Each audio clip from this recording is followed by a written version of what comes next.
আজকে আমরা বানাতে চলেছি পেঁয়াজ রসুন ছাড়া ইলিশ বিরিয়ানি। এর জন্য আমরা এখানে 8 পিস ইলিশ মাছ নিয়ে নিয়েছি, সেটাকে নুন হলুদ দিয়ে ম্যারিনেট করে রেখেছি আধ ঘন্টার জন্য।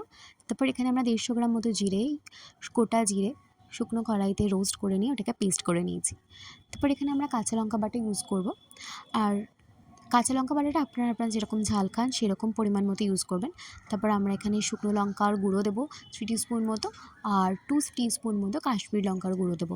শুকনো লঙ্কাটা দিলে কি হয়, মাছের রঙটা খুব সুন্দর আসে। আর অবশ্যই মাছটা কোনো রকমভাবে ভেজে করা যাবে না, পুরোটাই কাঁচা অবস্থায় ইলিশ মাছটা করতে হবে। আর আমরা এখানে একটু সর্ষের তেল ইউজ করেছি। আর সর্ষের তেলটা এখানে বাজারের প্যাকেটের সর্ষের তেল নয়, আমার বাবা সবসময় ঘানি থেকে ওই যেখানে সর্ষের তেল বানানো হয় সর্ষে ভাঙিয়ে সেখান থেকে আনা হয়েছে সর্ষের তেলটা। যে কারণে এই তেলটার একটা আলাদাই ঝাঁজ থাকে, খুব সুন্দর ভালো লাগে। বিশেষ করে এই ধরনের মাছের রেসিপি খেতে তো খুবই ভালো লাগে।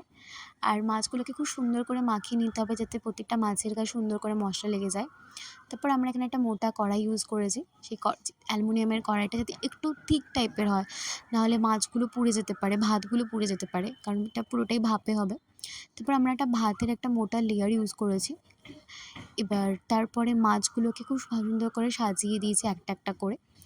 মাছগুলোকে সাজানোর সময় যাতে মাছগুলো কোনোভাবেই কড়াইয়ের গায়ে লেগে না থাকে, তাহলে মাছগুলো পুড়ে যেতে পারে। তো মাছগুলোকে ভাতের মধ্যেই রাখতে হবে। মাছগুলো একটু কাছাকাছি রাখতে পারেন, কোনো অসুবিধা নেই। আপনারা দেখতে পাচ্ছেন কীভাবে আমরা সাজাচ্ছি। এই রেসিপিটা আমার দিদার থেকে শেখা, আমার মায়ের, আর সেখান থেকে আমি শিখছি। এই মশলাটা, যে ম্যারিনেটেড মশলাটার উপরে আমরা আরও একটু সর্ষের তেল অ্যাড করেছি। তারপরে এই ম্যারিনেটেড মশলাটা আমরা পুরো মাছের ওপরটায় দিয়ে দেবো।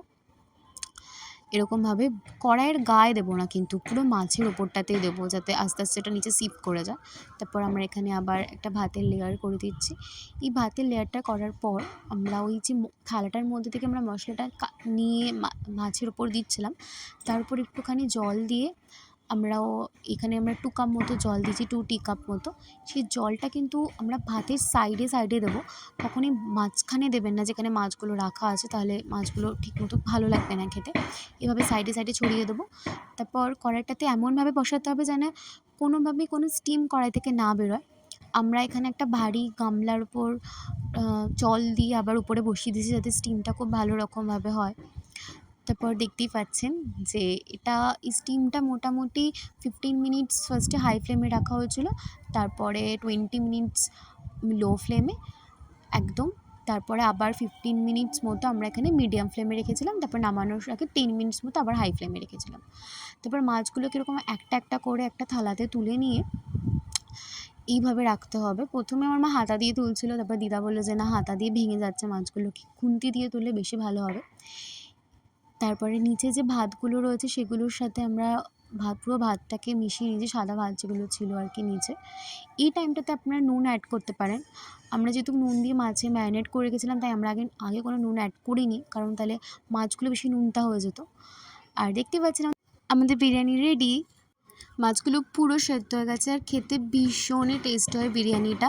পেঁয়াজ রসুন ছাড়া ইলিশ মাছের biryani, it is just delicious. Thank you for watching.